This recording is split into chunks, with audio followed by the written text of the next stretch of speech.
నీ పూర్ణ హృదయముతో యెహోవాయందు నమ్మకముంచు. నీ ప్రవర్తన అంతటియందు ఆయన అధికారానికి ఒప్పుకో. అప్పుడు ఆయన నీ త్రోవలను సరళము చేస్తాడు. కొంచెం ఆలోచించండి. మనకు ఏది శ్రేష్టమైనదో అది మనకే తెలియదు, దేవునికి తెలుసు.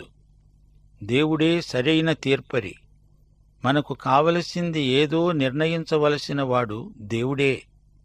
మన తీర్మానాలన్నీ దేవుని చిత్తానికి అనుగుణంగా ఉండాలి. మన జ్ఞానం, మన తెలివి పనిచెయ్యవు. ఆయన అధికారానికి మనము లోబడాలి. ఇతరులు మంచి సలహా చెబితే వినాలి. అది దేవుని చిత్తానికి సరిపోతే స్వీకరించాలి. నీ తీర్మానాలను ప్రార్థనలో దేవుని ఆమోదం కోసమై ఆయనకే అప్పగించాలి. బైబిలు గ్రంథమే మనకు మార్గదర్శకం. వాక్యానుసారమైన తీర్మానాలు